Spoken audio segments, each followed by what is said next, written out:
નમસ્તે વિદ્યાર્થી મિત્રો, આજે ટોપિક શીખવા જઈ રહ્યા છીએ અને તે ટોપિક કયો છે તો કે એક્ટિવ અને પેસિવ વોઇસો. અને આ એક્ટિવ અને પેસિવ વોઇસ જે છે તેની અંદર ચર્ચા કરવાની છે આજે આપણે ઇન્ટ્રોગેટિવ સેન્ટેન્સીસો. આ ઇન્ટ્રોગેટિવ સેન્ટેન્સ છે તે બધા જ પ્રકારના બધા જ કાળના જે છે તે કઈ રીતે એક્ટિવમાંથી પેસિવમાં રૂપાંતર થાય છે તેના વિશેની માહિતી મેળવવાનો પ્રયત્ન કરીશું આપણે. અને હા, આપણે આજના આ લેક્ચરને અંતે તમારા માટે એક ચેલેન્જ સરસ મજાની ગોઠવેલી છે. તો આ ચેલેન્જને પાર કરવા માટે તમે સક્ષમ છો કે કેમ તેને જાણવા માટે પહેલાં વિડીયો જોવો પડે છે અને જોયા પછી તમે જે ચેલેન્જ છે તે પાર કરી શકો છો કે કેમ તમારી પોતાની ટેસ્ટ તમારી જાતે કરવાની છે આજે. ચાલો તો થઈ જાઓ તૈયાર અને માણો આજનો લેક્ચર જે છે તેને મસ્ત રીતે અને ચેલેન્જ માટે રહો તૈયાર. હવે અગાઉ પણ આપણે ખૂબ જ ચર્ચા કરી ચૂક્યા છીએ કે જ્યારે એક્ટિવમાંથી પેસિવમાં રૂપાંતર કરવાનું થાય ત્યારે 5 મુદ્દાઓ છે તેને ધ્યાનમાં રાખવા પડે છે. તો આજે પણ ફરી વખત ઝડપથી અડધી મિનિટની અંદર આપણે એને જોઈ લઈશું. તો પ્રથમ છે તે કર્મને કર્તાના સ્થાને મૂકવાનું છે, એટલે કે કર્મ ક્યાં જશે તો કે છેલ્લેથી પહેલાં આવી જશે. ત્યાર પછી બીજા મુદ્દામાં શું કીધું છે તો કે કર્મના સ્થાને આવેલું નામ જે છે તેને આધારે સહાયકારક ક્રિયાપદ ઉમેરવાનું, જે કાળને ધ્યાનમાં રાખીને અને તેની સાથે સાથે કર્તાના સ્થાન પર આવેલું નામને ધ્યાનમાં રાખીને. નંબર 3 ની અંદર શું જોવાનું છે તો કે ક્રિયાપદનું ભૂતપૂર્વનું રૂપ છે તેને રૂપાંતર કરવાનું છે. 4 નંબરમાં કે શું છે તમે જોઈ શકો છો કે બાય વડે કર્તાને જોડવાનો છે. અને નંબર 5 જે છે તેની અંદર શું કરવાનું છે તો કે કર્મના સ્થાન ઉપર કર્તાને મૂકવાનો છે. પૂર્વ શરત શું છે તો કે કર્મ વિભક્તિ કરવાની. જો અહીંયા કહ્યું છે આપણને. તો આ છે 5 મુદ્દાઓ. હવે ઇન્ટ્રોગેટિવ સેન્ટેન્સ જ્યારે આપણી સમક્ષ આવે છે ત્યારે તેનું કઈ રીતે એક્ટિવમાંથી પેસિવમાં રૂપાંતર થાય છે તે જોઈએ. તો વાક્ય રચના આવી હોય છે કંઈક ઇન્ટ્રોગેટિવની કે સહાયકારક ક્રિયાપદ છે, કર્તા છે, નોટ છે અને કર્મ અને અન્ય શબ્દ. હા, અહીંયા નકાર હોય તો નોટ આવે અને હકાર હશે વાક્ય તો નોટની જરૂર નથી. તો વાક્ય આ રીતે બનશે: સહાયકારક ક્રિયાપદ કર્તા, સહાયકારક ક્રિયાપદ કર્તા, મુખ્ય ક્રિયાપદ અને કર્મ. નકાર હોય તો અહીંયા નોટ આવશે. બરાબર. તો એક વાક્ય લઈ એટલે ખ્યાલ આવે આપણને કે કઈ રીતે થાય છે. જો અહીંયા કહીએ કે do you play game, do you play game. નોટને અત્યારે અવોઇડ કર્યું છે. તો આ વાક્ય જે છે તમે જોઈ શકો છો કે કેવું છે તો કે પ્રશ્નાર્થ ચિહ્ન છે. કયા કાળનું છે તો કે સાદા વર્તમાન કાળનું. તો સાદા વર્તમાન કાળનું જ્યારે વાક્ય આપણી સમક્ષ આવે છે ત્યારે એક્ટિવમાંથી પેસિવમાં રૂપાંતર કરીએ તો ફર્ક કઈ જગ્યાએ તો કે આ જે છે કર્મ છે તે આગળ આવી જશે. કર્મ છે તે આગળ આવે તો ગેમ. હવે પ્રશ્ન એ છે કે ગેમની સાથે ડુ આવે કે ડઝ? તો કે ગેમ છે તે ત્રીજો પુરુષ એકવચન છે તો ડઝ આવશે. પણ અહીંયા ડઝ જે છે તે નહીં કરતા શું કરશું તો કે તેને ધ્યાનમાં રાખીને સહાયકારક ક્રિયાપદ એમ ઇઝ અથવા આર મૂકીશું આપણે. તો ગેમ છે તો શું આવશે અહીંયા ઇઝ. બરાબર. તો અહીંયા ઇઝ ગેમ. પછી શું થશે તો કે પ્લેડ. પ્લેનું શું થઈ જશે ભૂતપૂર્વનું પ્લેડ બાય કરીને યુનું યુ. તમે જુઓ જોઈએ કે જે આ નીચેની વાક્ય રચના છે તેની સાથે મેળ બેસાડો ખ્યાલ આવશે. જો આ સહાયકારક ક્રિયાપદ એટલે કે ઇઝ જે છે તો આપણે આ લીધું છે. પછી કર્મ છે એટલે કે અહીંયા આ કર્મ આવ્યું છે.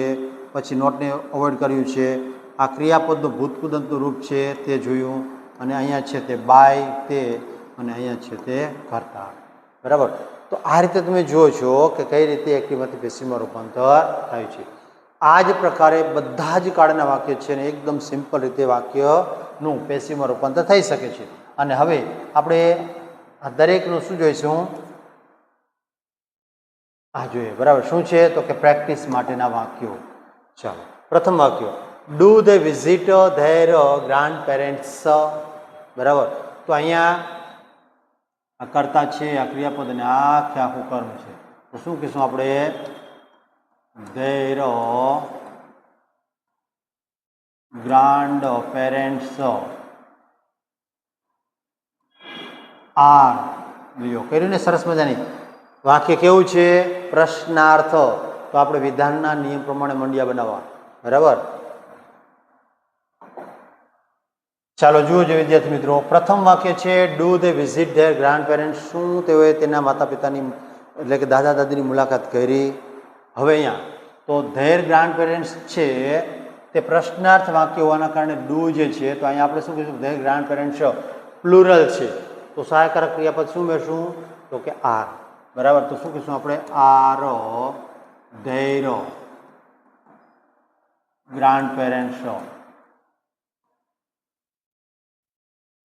parents visited શું થશે અહીંયા visited by કોના દ્વારા they તો શું થશે them બરાબર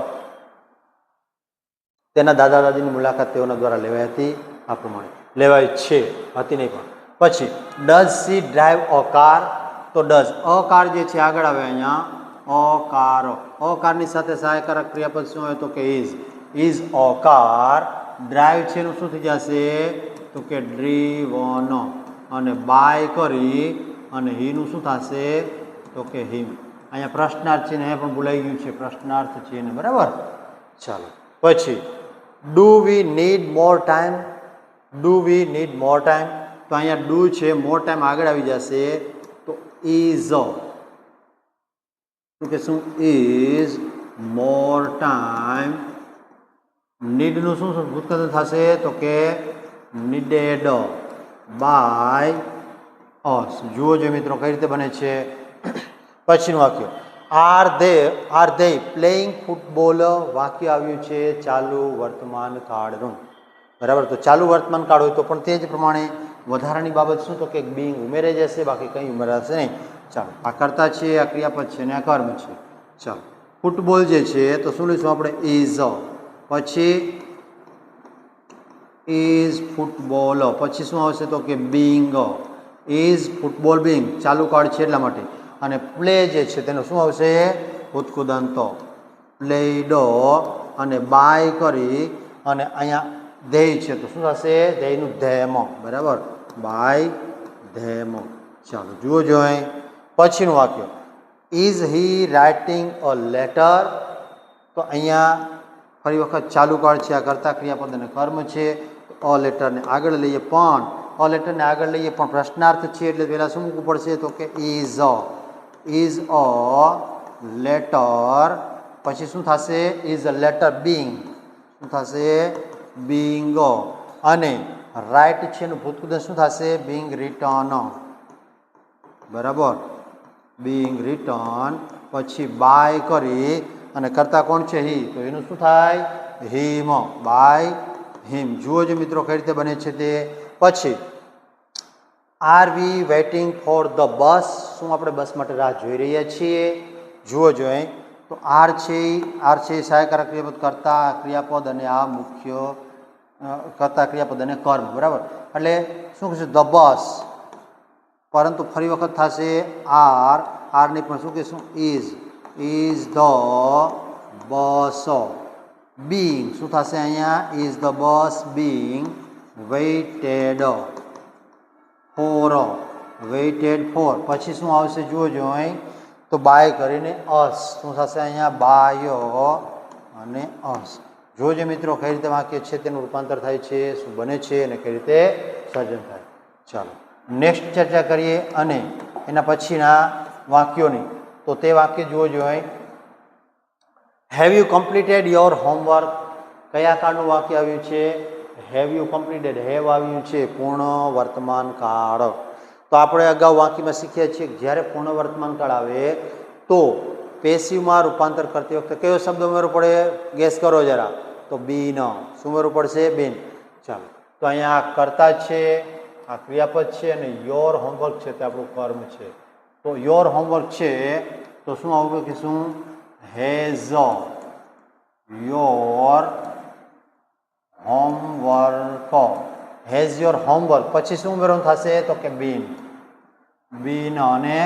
ફિનિશને પણ કમ્પ્લીટેડ બરાબર શું થશે કમ્પ્લીટેડ બાય કોના દ્વારા છે તો કે યુ બાય યુ જોજે મિત્રો કઈ રીતે રૂપાંતર થાય છે તે હવે next has C clean the room તો અહીંયા આ પ્રશ્નાર્થ વાક્ય છે પણ ધ રૂમ જે છે તે આગળ આવે છે શું કરે છે ધ રૂમ તો ધ રૂમની સાથે શું આવે તો કે હેઝ પ્રશ્નાર્થ વાક્ય છે તો હેઝ ધ રૂમ પછી શું ઉમેરવાનું થશે બીન અને ક્લીન્ડ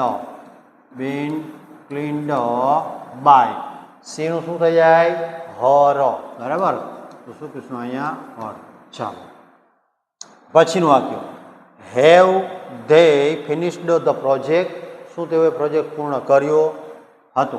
બરાબર. તો અહીંયા આ સહાયકારક ક્રિયાપદ છે, પછી આ કર્તા, મુખ્ય ક્રિયાપદ અને આ કર્મ. તો ધ પ્રોજેક્ટ આગળ આવે, ધ પ્રોજેક્ટ સિંગ્યુલર છે એટલા માટે ફરી વખત હેવની જગ્યાએ શું મૂકીશું આપણે? હેઝ. તો શું કહીએ અહીંયા? Has the project. પછી શું થશે? બીન ફિનિશ્ડ, બીન ફિનિશ્ડ બાય, ધેયનું થશે ધેમ, બાય ધેમ. ચાલો જુઓ જે મિત્રો કઈ રીતે બને છે તે. નેક્સ્ટ સેન્ટેન્સમાં જરા ગેસ કરીએ. Did you watch the movie? Card બદલાયો, ડીડ આવ્યું, કયો કાર્ડ? સાદો ભૂતકાળ. સાદા ભૂતકાળની અંદર તો વોચ ઓફ ધ મૂવી છે તે આગળ આવે તો શું કહીશું? ધ નહીં પણ શું આવશે? વોઝ. પછી the, was the movie. Watched શું થશે? વોચડ બાય, કોના દ્વારા? તો કે યુ, બાય યુ. ચાલો નેક્સ્ટ સેન્ટેન્સમાં જોઈએ અને ચર્ચા કરીએ. Did she buy a new dress? શું તેણી નવો ડ્રેસ ખરીદ્યો? તો અહીંયા ડીડ છે તો આપણે શું કહીશું? Was a new dress, was a new dress. પછી શું થશે? તો કે બાયનું શું થઈ જશે? બોટ, બોટ બાય, કોના દ્વારા? સી. સી એટલે શું થશે એનું? તો કે her, by her. Next sentence, did they meet the principal? તો ફરી વખત વાક્ય ભૂતકાળનું છે, આ કર્મ આપણું આ છે તો ધ પ્રિન્સિપાલ આગળ આવે તો ધ પ્રિન્સિપાલની સાથે શું આવે? તો કે was, was the principal, was the principal. શું આવશે? મીટનું શું ભૂતકૃદન થાય? મેટ, બાય કરીને ધેયનું થશે ધેમ, બાય ધેમ. ચાલો જુઓ જોઈ સમજાય છે કે કેમ આ બધા વાક્યો? જરા તમે કોમેન્ટ બોક્સમાં મને આપશો જેથી કરીને ખ્યાલ આવે કે વાક્ય આવડ્યા કે કેમ. બરાબર. ચલો નેક્સ્ટ ચર્ચા. અને હવે ચર્ચા શેની આવે છે? તો તમને ખ્યાલ છે કે હવે પછીની ચર્ચા જે છે તે બીજા પ્રકારના વાક્ય જે છે હજુ કેટલાક પ્રશ્નાર્થીને લઈ લઈએ કે જેથી કરીને ખ્યાલ આવે કે કઈ રીતે રૂપાંતર થાય છે. જુઓ જોઈ. વર ધે પ્લેઇંગ ચેસ? કાર્ડ બદલાયો, ભૂતકાળમાંથી કયો થઈ ગયો? તો કે ચાલુ ભૂતકાળ. તો હવે જુઓ જોઈએ ચાલુ ભૂતકાળનું જ્યાં રૂપાંતર કરીએ તો કર્તા છે, ક્રિયાપદ છે ને કર્મ, ત્રણ જ શબ્દ છે. ચેસ છે તે આગળ આવે તો ચેસની સાથે શું આવે? તો કે વોઝ, વોઝ ચેસ. પછી અહીંયા વધારાનો શબ્દ શું ઉમેરવાનો થશે? તો કે બી. પરંતુ ચાલુ કાળ હોવાના કારણે શું ઉમેરવું પડશે? બીંગ. તો શું કહીશું? Was chess being. અને પ્લેઇંગ છે એની જગ્યાએ શું થઈ જશે? પ્લેડ બાય કરીને ધેયનું શું થશે? તો કે ધેમ. ચાલો જુઓ જોઈએ મિત્રો કઈ રીતે બને છે તે. પછી was he washing the car? તો ફરી વખત વોઝ આવ્યું છે તો અહીંયા ધ કાર આગળ આવશે તો શું થશે? Was the car. શું કરશું આપણે? Was the car. પછી વધારાનો શબ્દ કયો ઉમેરવાનો થાય? તો કે બીંગ. અને વોશ છે તો વોશનું થઈ જશે વોશ્ડ બાય કરીને હિમ. ચાલો જુઓ જોઈએ કઈ રીતે બને છે તે. Next sentence, var you listening to me? અહીંયા કર્તા, ક્રિયાપદ અને ટુ મી છે તે કર્મ. તો શું કહીશું? કે વરની જગ્યાએ શું થઈ જશે? વોઝ આય. શું આવશે? વોઝ આય. પછી શું થશે? બીંગ. લિસનિંગ જે છે તે શું થઈ જશે? લિસન્ડ. બરાબર. લિસન્ડ ટુ બાય શું કરશું? તો કે યુ, બાય યુ. અહીંયા મિત્રો ખાસ ધ્યાનમાં રાખવાનું છે ટુ જે છે તે અહીંયા આપણે રાખ્યું છે તો શું થશે? Was I being listen to by you. આ રીતે. પછીનું વાક્ય, had he return the report? ફરી વખત કાર્ડ બદલાયો છે. કયો કાર્ડ આવી ગયો? પૂર્ણ ભૂતકાળ. તો પૂર્ણ ભૂતકાળમાં ફરી વખત વધારાનો શબ્દ બી ઉમેરીએ તેની પાસે શું લાગશે? તો કે યન એટલે કે બેન થઈ જશે. ચાલો તો શું થશે? હેડનું હેડ જ અહીંયા કોઈ ફેરફાર થાય નહીં. હેડ પછી the report, head the report. પછી શું થશે? તો કે બીન. હવે રિટર્ન છે એનું કોઈ ફેરફાર થાય નહીં. Had the report been return by કોના દ્વારા? તો કે બાય હિમ. ચાલો સમજાય છે.